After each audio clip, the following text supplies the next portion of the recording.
You are listening to the Berry Thoughtful Life Coaching Podcast with the mindset coach, Kanisha Berry. You will be empowered, uplifted, and encouraged. Now, here's your host, Kanisha. Hello, Berry Thoughtfuls. So today you're going to listen to a special edition of Berry Thoughtful. This one is a little longer. It's a Bible study teaching that I taught with my church, and I thought it would be great to share with the Berry Thoughtful crew. So I hope you enjoy, take your time, relax, get your coffee or your tea, and allow yourself a little time to get into this lesson. Thank you so much for listening. So I always come to these events, I prepare, I study, and then I wait to see what God is going to do. I'm not always confident or sure about where He would take us. I just believe and trust that I've done my part and so that He would do His. And one of the things that came to my heart and mind as I thought about addiction is pain. I remember being a little girl watching the movie Lady Sings the Blues. I also remember later realizing that Dinah Ross wasn't actually the lady, but that's the child's mind. But I remember thinking, here's this woman who is extremely talented, beautiful, living her dream. Like she was singing and getting paid to do the very thing that she loved. Why would she choose drugs? I couldn't figure that out as a young person. And for years, I thought, if you are living the life that you desire, like if you are doing the things in life you say you want to do, what would cause you to turn to alcohol or drugs or anything that would cause you to abuse your body? And as I got older, I began to understand that when life gets really challenging, when pain happens in our life in such a detrimental way, that we want out. We want out mentally. Some of us want out physically. But it is very difficult to stay in that mind, inside your own head, when hurt and trauma has happened. So that is what had happened with Billie Holiday. She had suffered sexual abuse as a child. And so she was really struggling with hurt and pain, and she just wanted out mentally. So ever since we started this topic, everything that has been on my heart is I just think about those people who have really suffered and struggled in this. Like one of the things I've done since I've been asked to do this study was to watch other people's stories between YouTube and listening to podcasts. Not because I don't have my own addictions, but I will say, there are times I feel like I'm addicted to sugar or certainly watching too much television. But I haven't had anything so extreme that it has altered my behavior in such a way that I'm unrecognizable. Now, to my own personal self, right? There are things that I've done, said, and thought that make me want to pull up and think, well, something is wrong here. But we have a tendency that when someone is going through addiction, that as a culture, we look at their behaviors. We talk about them from the shame that they cause. Like, how dare they do this? Why would they steal from their mother? Why would they sell their bodies? How is it that this woman can't leave those drugs alone and take care of her kids? So we focus on the behavior. But what I want us to start doing as God's people, as Christians, is to start asking, what hurt is this person experiencing? And even in your own life, I would encourage you, if you know that there are times when you want to say no to the food and you feel like you absolutely can't, that it's just out of your control, and I have those moments. I want you to start asking yourself, what am I avoiding? What's hurting inside of me right now? What thoughts are carrying me to a place that I don't want to be in? And so my escape right now maybe is food, or my escape is television. I want us to start asking that question. What is hurting? What is this pain that is showing up in my life that I so desperately want to get out of, that I don't want to be present in my own mind and in my own body right now? So when I think of addiction, I immediately go to the pain. And so who came up for me in my studying was Job. And no, I'm not here to try to tell you guys that Job had an addiction. He didn't. And, it's nothing in the scriptures that prove that. But what Job did do, he suffered greatly in pain. And I want to read from you Job chapter 3, verses 20 through 26. And I'm going to use the Message Bible. But this is what Job said shortly after finding out that he had lost his home, all of his possessions, all of his children had died. And then his body was inflicted with pain. And we all remember what his wife said. His wife said to curse God and die. And many times we make her a villain for saying that. But as a mother, had I lost all my children, I might have had that thought too. So I don't like that we vilify the women in the Bible for having real emotions, because some of these women I can relate to. And I appreciate that in their moment of humanity, that we get to see a glimpse of that, because for that it gives me hope, because many times we see on the other side, like we get to see in Sarah's story, that she made it to another side of the story. Even though in her moment of weakness and sadness, she made a poor decision. We don't find out what Job's wife did, but we can have hope in knowing that Sarah made a poor decision and she made it on the other side. So know that there are times in our hurt, our pains, our disappointments, we are going to make some poor decisions. But there is hope on the other side. So let's look at what Job said after losing everything. And this is just a portion. He says, why does God bother giving light to the miserable? Now, mind you, this started off with him saying earlier in the chapter, he is questioning, why am I alive? Like, curse the day I was born. Job did not want to. He thought, why am I even alive anymore? And so this comes down further in the chapter. He says, why does God bother giving light to the miserable? He's talking about himself.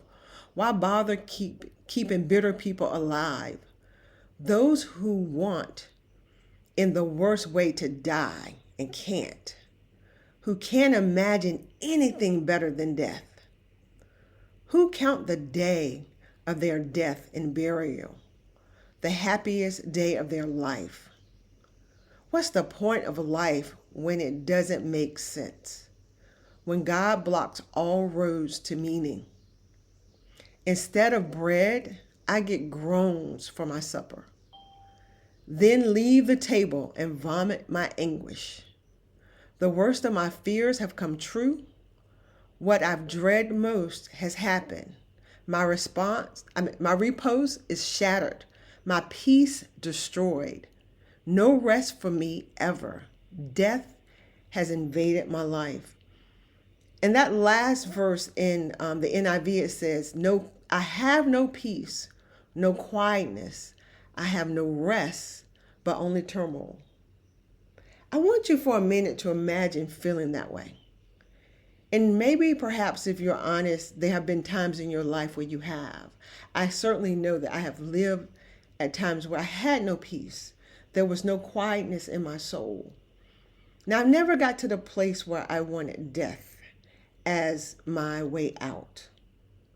But I have done things like turned on the television early in the morning and watched it till late at night where my eyes felt like they was going to burn out of the socket, because I dare not want to think about what was going on in my own life. So I was going to just watch these characters on television just to escape the mental hurt that was going on in my own head and my own heart. But Job's pain is way deeper. And what I find, and as I said to you guys earlier, I've been listening to people's stories of addiction. And of course, I'm listening to the deeper addictions, right? I'm listening to people who are addicted to meth and cocaine, heroin, those deeper things. And the reason I was listening is because sometimes when we don't experience a thing, it's easy for us to judge it. It's easy for us to find it non-relatable. So we tell ourselves things like it doesn't make sense that they behave this way. We say stuff like, if they would just come to the Lord. When a person is in that much pain, many times what happens in the mind literally can shatter.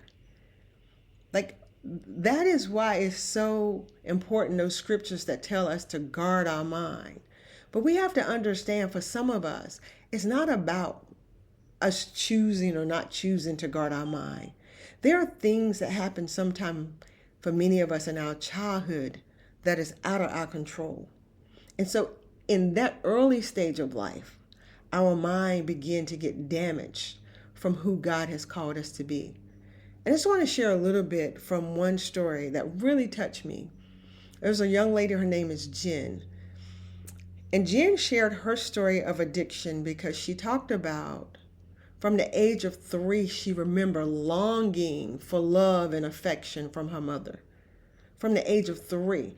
And so in her heart, the way she tells her story is, to her addiction started then, not because she was addicted to the desire of love and affection, but because she understands now that she's out of the addiction, that the addiction started because of her deep desire for love and affection.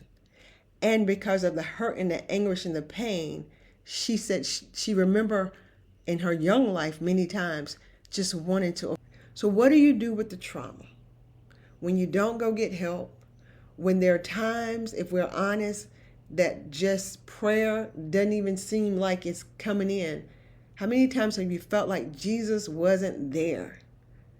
And it's just because your mind at times when it gets in those places of pain like that, it can get so distraught and just so confused that in those moments, it can feel as though that God is so far away from what's going on.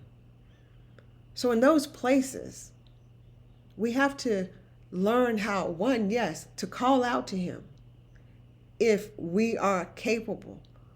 But if we are the person they're sent to comfort, sometimes we have to call out to him on other people's behalf.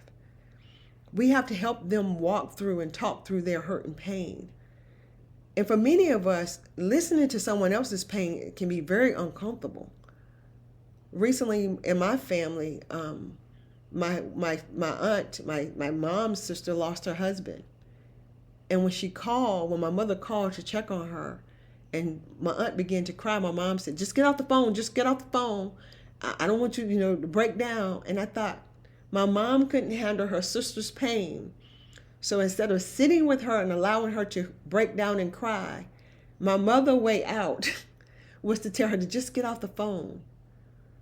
I get it. Like, pain can be uncomfortable for ourselves. So it takes a whole lot to sit with someone else in their pain.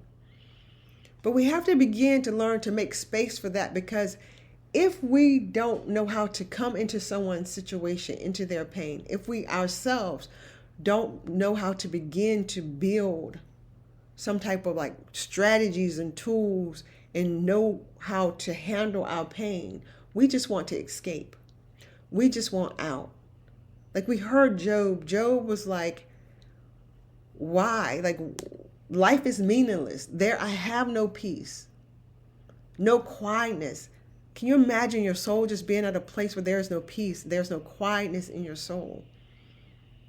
And so I want us to just begin to learn, one, to acknowledge that when we suffer trauma, something happens in our souls. And one book that I am reading is called The Life Model, Living from the Heart That Jesus Gave You. So this book is Christian counselors, and they're teaching people how to kind of get back to who God called us to be.